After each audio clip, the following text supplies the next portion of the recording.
La dictature parfaite serait une dictature qui aurait les apparences de la démocratie, une prison sans murs dont les prisonniers ne songeraient pas à s'évader. Un système d'esclavage où, grâce à la consommation et au divertissement, les esclaves auraient l'amour de leur servitude. Aldous Huxley, dans Le meilleur des mondes. La croissance, essentielle à la domination de la finance, nécessite des travailleurs consommateurs dociles et manipulables. La télévision les divertit par les jeux, les séries, le voyeurisme de la télé-réalité et un flot d'informations brutes, sans aucune analyse, ne jouant que sur la force des images, l'émotionnel et les peurs primaires. On y fait l'apologie de l'oligarchie, des idoles, du consumérisme, de la légèreté, du sexe et de la bêtise. Consommer, c'est être libre et heureux, réfléchir est futile et ennuyeux. Le vocabulaire est réduit, le sens des mots dévoyé, de sorte qu'il n'est plus possible de penser la réalité. L'éducation est réduite à une forme de conditionnement à la servitude et d'insertion professionnelle.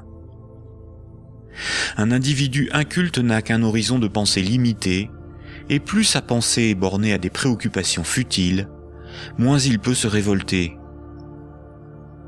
La destruction des États-nations, de la cellule familiale, la négation des identités culturelles, religieuses et sexuelles, sont les moyens de supprimer tous leurs repères aux individus. Ils n'ont alors ni l'environnement social et institutionnel, ni les ressources mentales pour s'opposer à la domination mondiale des multinationales et de l'oligarchie financière, politique et capitalistique. Il faut comprendre que la télévision, la radio et la presse sont des médias unidirectionnels, alors que l'Internet est multidirectionnel.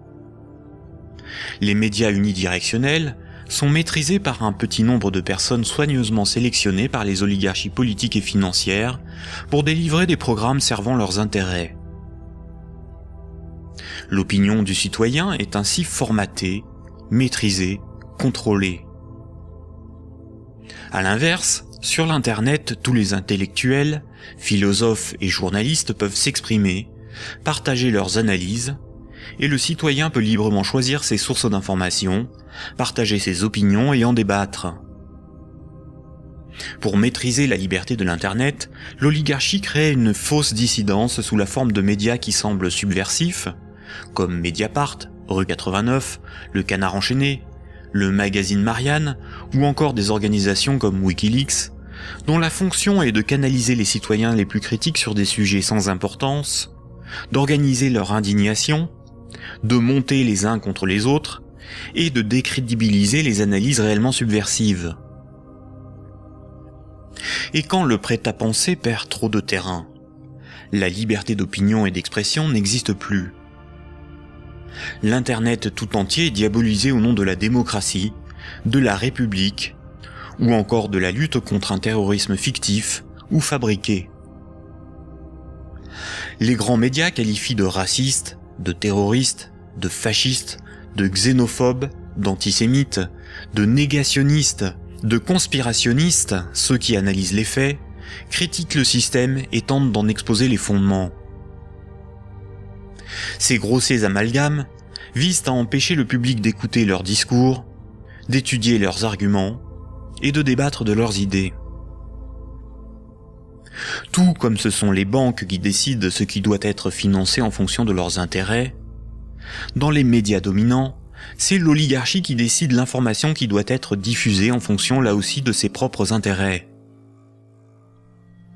Le contrôle du vecteur soit de la richesse, c'est-à-dire la monnaie, soit de la connaissance et des idées, c'est-à-dire les médias, soit encore du système législatif, c'est-à-dire le gouvernement représentatif non démocratique, sont les instruments de la domination des oligarchies.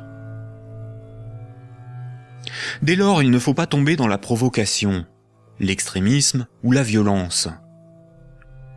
La violence et la provocation sont ce que le système attend pour justifier la censure, le contrôle d'Internet et la mise en place d'un État policier. Il ne faut pas non plus dépenser son énergie sur des détails. Il faut au contraire remettre en cause les fondamentaux sur lesquels repose ce système de domination. Tous les mouvements progressistes, sociaux ou alternatifs, quelle que soit leur forme, associations, partis politiques, ONG, et quelle que soit leur cause, devraient faire la promotion de 3 changements décisifs pour le monde de demain. Premier point. Remettre la création monétaire au service de l'intérêt général. Tant que ce sont les banques qui décident de ce qui mérite d'être ou de ne pas être financé en fonction de leurs propres intérêts, le pouvoir politique et le libéralisme ne sont qu'illusions. Les banques ne sont pas là pour faire du social ou de l'investissement. Elles sont là pour faire des profits en prenant le moins de risques possible. Deuxième point.